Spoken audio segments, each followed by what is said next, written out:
آئیے بھائی. بسم الله الرحمن الرحيم. وعن مسلم بن يسار رضي الله عنه قال سئل عمر بن الخطاب رضي الله عنه عن هذه الآية وإذا أخذ ربك من بني آدم من ظهورهم ذريتهم الآية. قال عمر رضي الله عنه سمعت رسول الله صلى الله عليه وسلم يسأل عنها فقال إن الله خلق آدم ثم مسح ظهره بيمينه فاستخرج منه ذرية فقالت خلقت هؤلاء للجنة وبعمل أهل الجنة يعملون ثم مسح ظهره فاستخرج منه ذرية فقال خلقت هؤلاء للنار وبعمل أهل النار يعملون. وقال رجل ففيما العمل يا رسول الله؟ فقال رسول الله صلى الله عليه وسلم إن الله إذا خلق العبد للجنة استعمله بعمل أهل الجنة حتى يموت على عمل من أعمال أهل الجنة فيدخله به الجنة. وإذا خلق العبد للنار استعمله بعمل أهل النار حتى يموت على عمل من أعمال أهل النار فيدخله به النار. رواه مالک والترمذی وابو داؤد. دیکھیں قرآن پاک کی آیت میں یہ مضمون بیان کیا گیا ہے کہ حق سبحانہ و تعالی نے حضرت آدم علیہ السلام کی اولاد یعنی قیامت تک آنے والے تمام انسانوں سے عہد و پیمان لیا اور ان سے یہ پوچھا تھا کہ بتاؤ میں تمہارا رب ہوں یا نہیں ہوں؟ تو سب نے اس کا اقرار کیا تھا بلا. ٹھیک ہے، یہ جو اقرار لیا گیا ہے، گواہی دی گئی ہے، یہ گواہی کہاں ہوئی ہے اور کیسے ہوئی ہے؟ یہ دو مسئلے آپ کو یہاں سمجھنا ہے. کہاں ہوئی ہے اس سلسلے کے اندر مختلف اقوال. جنت کے اندر یہ معاملہ پیش آیا تھا. حضرت آدم علیہ السلام جب جنت سے نکال دیے گئے اور آپ کو زمین پر بھیج دیا گیا تو عرفات کے قریب ایک وادی ہے، وادی نعمان. اس وادی نعمان کے اندر یہ واقعہ پیش آیا. اور بعض حضرات کا خیال یہ ہے کہ جب حضرت آدم علیہ السلام کو زمین پر اتارا گیا تو ہندوستان میں اتارا گیا تھا. اس زمانے کے اندر لنکا ہندوستان کا حصہ تھا. تو وہی ایک جگہ تھی سرندیپ، وہاں آدم علیہ السلام کو اتارا گیا تھا. اسی کے آس پاس ہندوستان کے علاقے میں کوئی جگہ تھی دہیا. اس دہیا نامی جگہ کے اندر حضرت آدم علیہ السلام اور آپ کی ذریت سے یہ عہد و پیمان کیا گیا تھا اور یہ باتیں سوال و جواب کیا گیا تھا. بات سمجھ میں آ گئی؟ کیسے کیا گیا تھا؟ یہ حقیقت ہے یا تمثیل ہے؟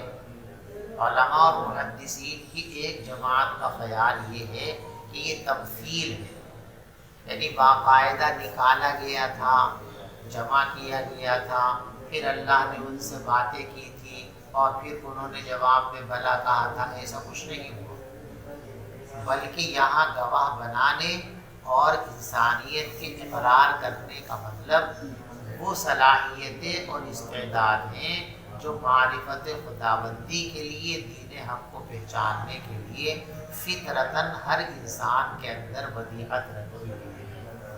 تو یہاں عہد و پیمان سے مراد کیا ہے؟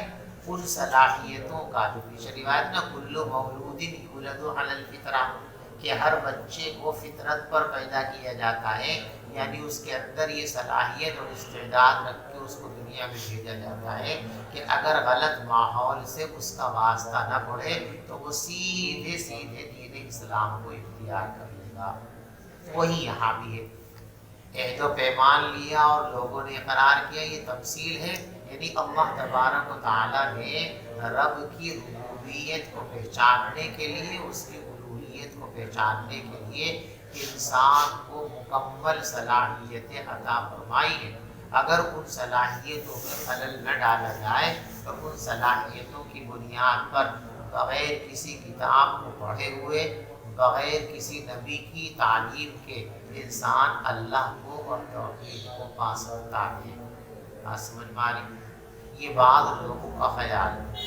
لیکن آگے روایت آ رہی ہے جس میں صاف طور پر یہ بات موجود ہے کہ اللہ نے ان کو نکالا، فاستنطقهم، پھر ان کو قوت گویائی عطا کی، فکلمهم قولا، اور بالکل آمنے سامنے ان سے بات چیت کی، تب ان سے کہا الست بربکم، کیا میں تمہارا رب نہیں ہوں؟ تو سب نے کہا کہ جی بالکل آپ ہمارے رب ہیں۔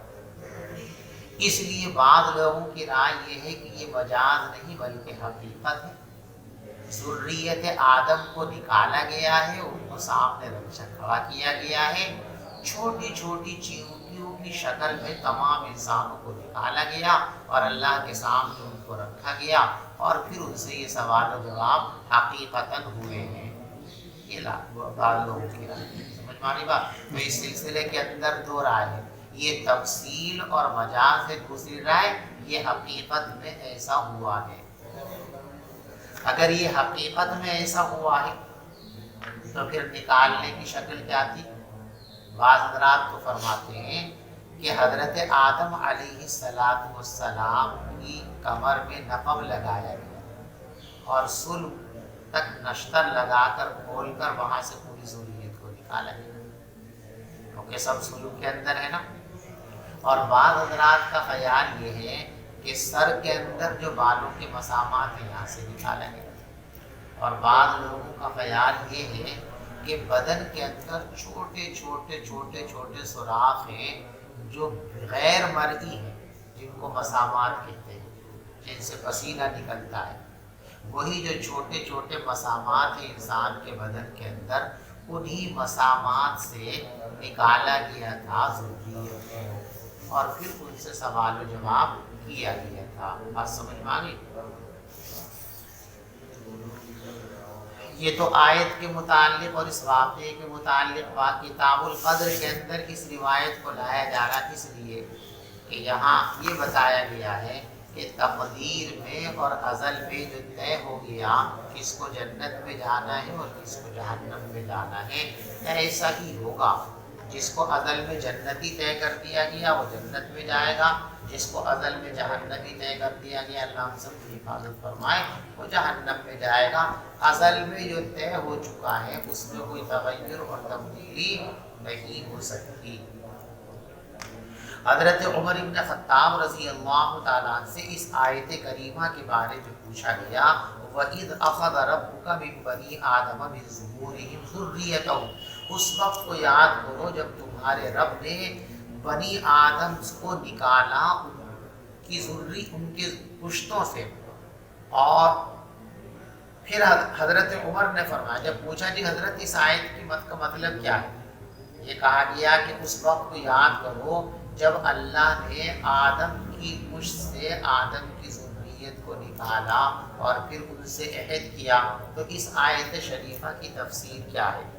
تو اس کی تفسیر بیان کرتے ہوئے حضرت عمر فرماتے ہیں، میں نے پیغمبر علیہ السلام کو سنا یسأل عنہا، کہ کسی نے آپ سے یہ سوال کیا، جیسے تم نے مجھ سے سوال کیا۔ حضرت عمر کہتے ہیں جیسے تو مجھ سے سوال کر رہا ہے، میں ایک مرتبہ حضور پاک صلی اللہ علیہ وسلم کی مجلس میں تھا، آپ سے بھی یہی سوال کیا گیا تھا کہ اس آیت کریمہ کا مطلب کیا ہے، تو سائل کو آپ نے یہ جواب دیا تھا، ان اللہ خلق آدم، اللہ نے آدم کو پیدا کیا، ثم مسح ظہرہ بیمینہ، پھر اپنا ہاتھ ان کی پشت پر پھیر دیا، فاستخرج منہ ذریہ، اور پھر ان کے اندر سے ان کی ذریت کو نکالا، فقال، اور پھر فرمایا، خلقت ہؤلاء للجنہ، ہاتھ پھیرا بہت ساری ذریت نکلی، ان کو ایک طرف کیا گیا اور کہا گیا ہؤلاء للجنہ، یہ سب تو جنتی،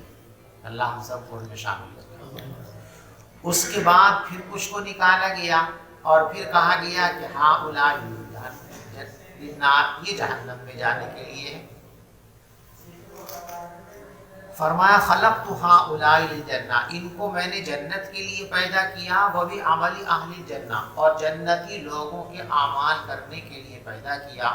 پھر آپ دوبارہ ہاتھ پھیرا آدم کی پشت پر، فاستخرج، پھر اس میں سے ذریت کو نکالا اور فرمایا خلقت ہؤلاء للنار، میں نے ان کو جہنم کے لیے پیدا کیا ہے، وبعمل اہل النار، اور جہنمی لوگوں کے کام کرنے کے لیے پیدا کیا ہے۔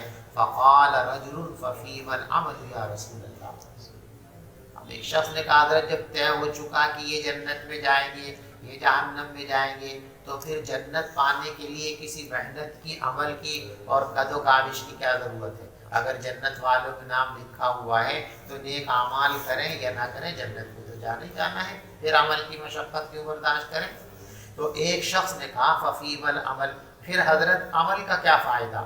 تو پیغمبر علیہ السلام نے ارشاد فرمایا ان اللہ اذا خلق العبد، جواب کا خلاصہ یہ ہے کہ اعمال دخول جنت کی علت نہیں،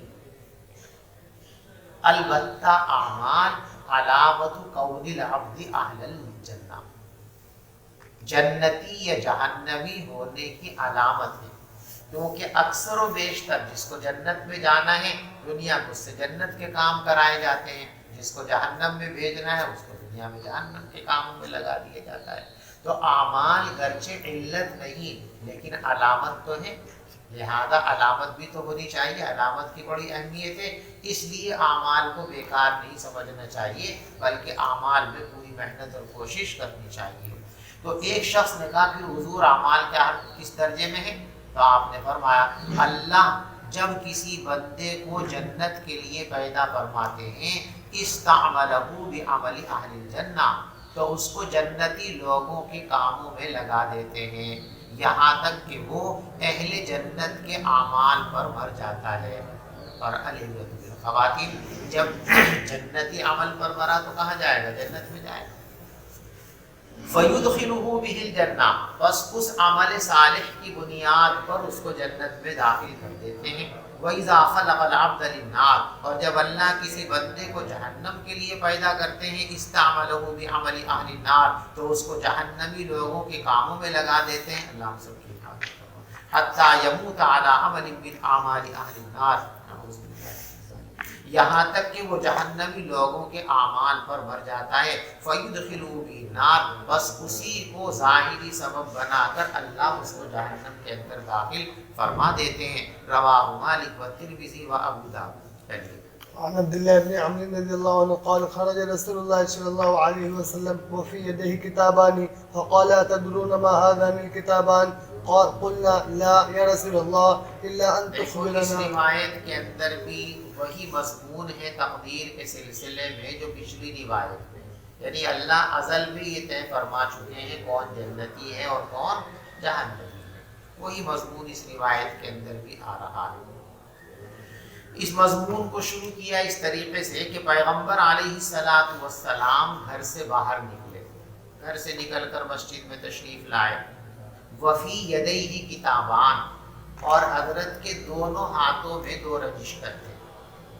دیکھو دونوں ہاتھوں میں دو رجسٹر تھے، بعض محدثین کی رائے یہ ہے کہ یہ مجاز ہے، آپ کے ہاتھ میں کوئی رجسٹر نہیں تھا، وہ رجسٹر تو وہاں رکھے ہوئے اللہ کے یہاں، تمثیل کے طور پہ کہہ دیا ابھی دیکھو سمجھو کہ ایک رجسٹر میرے اس ہاتھ میں ہے اور ایک رجسٹر میرے اس ہاتھ میں، سمجھو اس کو۔ جب آدمی کسی مضمون کو بیان کرتا ہے تو کبھی کبھی تمثیل پیش کرتا ہے، کبھی مانو یہ پانی کا گلاس ہے تو مانو یہ پانی کا گلاس ہے، گلاس کچھ نہیں ہے، وہ سمجھا رہا کہ بھی مانو یہ پانی کا گلاس ہے، ہم نے اس میں سفید پانی بھر رکھا ہے، اب اس میں ذرا سا لال رنگ ڈالیں تو پورا گلاس ہم کو لال نظر آئے گا، ہرا ڈالیں تو ہرا نظر آئے گا، تو اب گلاس نہیں ہے، پانی نہیں ہے، رنگ نہیں ہے، صرف کیا ہے؟ تمثیل اور تخیل ہے۔ انسان کے خیال کو متوجہ کیا جاتا ہے ایک محسوس اور مشاہد چیز کی طرف تاکہ بآسانی اس کی سمجھ میں بات آ جائے۔ تو یہاں بھی کوئی رجسٹر نہیں تھا، تمثیل کے طور پر فرمایا کہ بھی مانو میرے ہاتھ میں ایک اس میں رجسٹر ہے اور ایک رجسٹر میرے اس ہاتھ میں ہے، تو صرف تمثیل ہے، حقیقت میں رجسٹر۔ اور بعض حضرات فرماتے کہ تمثیل نہیں بلکہ حقیقت ہے، حقیقتاً آپ کے ہاتھ میں کوئی کاغذ تھا۔ اب اس پر کوئی یہ سوال کر سکتا ہے کہ صاحب جس میں تمام انسانوں کے نام لکھے ہوئے ہیں وہ کوئی چھوٹی سی کاپی ہوگی،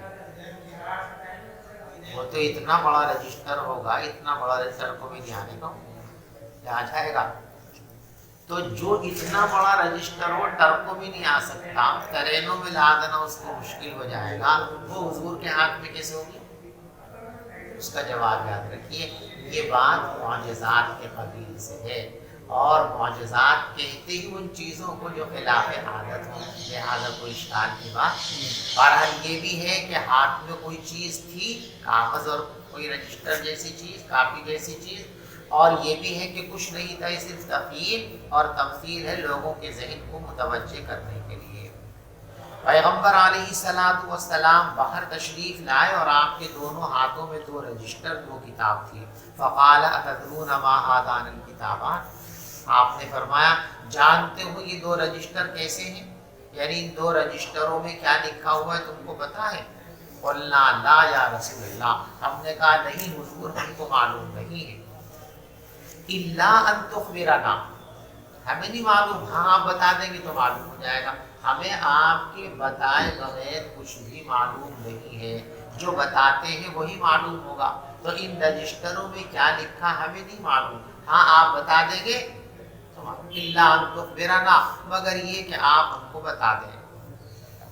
فقال للذی فی یدہ الیمنی، تو آپ نے اشارہ کیا اس رجسٹر کو، قال کے معنی کہنے کے بھی آتے ہیں، قال کے معنی اشارہ کرنے کے بھی آتے ہیں، ٹھیک ہے، یہاں بمعنی اشارہ، تو آپ نے اشارہ فرمایا اس رجسٹر کی طرف جو داہنے ہاتھ میں تھا، ھذا کتاب من رب العالمین، یہ پروردگار کی طرف سے تیار کیا ہوا ایک رجسٹر ہے، فیہ اسماء اہل الجنہ، اس میں تمام جنتی لوگوں کے نام ہیں، واسماء آبائہم، اور ان کے باپ کے نام ہیں، وقبائلہم، اور ان کے قبیل، فلاں کا بیٹا فلاں فلاں خاندان سے تعلق رکھنے والا جنت میں جائے گا، اللہ ہم سب کو ان میں شامل کرے۔ ثم اجمل علی آخرہم، اور پھر ان کے اخیر میں ٹوٹل کر دیا گیا، بعد میں حساب لکھتا ہے نا، 15 روپے کا یہ، 16 روپے کا یہ، 18 کا یہ، 25 کا یہ، 200 کا یہ، 500 کا یہ، 600 کا یہ، 1000 کا لکھتا چلا آتا ہے، اور پھر اخیر میں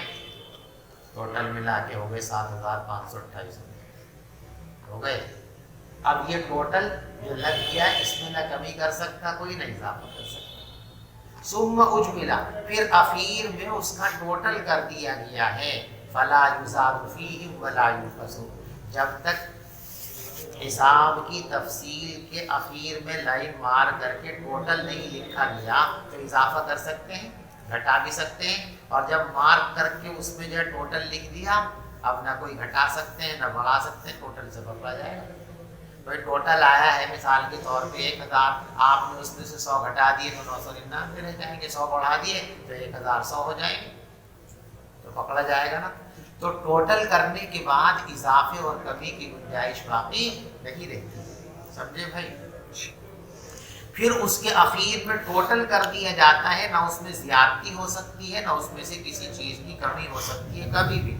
ثم قال، پھر آپ نے اشارہ فرمایا اس رجسٹر کی طرف جو آپ کے دوسرے ہاتھ میں تھا، بائیں ہاتھ میں تھا، ھذا کتاب من رب العالمین، یہ بھی پروردگار کی طرف سے تیار کیا ہوا ایک رجسٹر ہے، اس میں جہنمی لوگوں کے نام ہیں، ان کے باپ دادا کے نام ہیں، ان کے قبیلوں کے نام ہیں، اللہ ہماری اس سے حفاظت فرمائے۔ ثم اجمل علی آخرہ، پھر ان کے اخیر میں بھی ٹوٹل کر دیا گیا، فلا یزاد فیہ ولا ینقص، بتا فقال اصحابہ، یہ ہے وہ مسئلہ جس کے صدر لائے روایت۔ تو صحابہ کرام نے کیا، ففیما العمل، پھر حضور عمل کا کیا مطلب ہے؟ ان کان امر قد فرغ منہ، اگر معاملہ ایسا ہے کہ اس سے فراغت ہو چکی، طے ہو چکا کون جنتی ہے کون جہنمی ہے، تو پھر عمل کی مشقت کیوں ڈالی جا رہی؟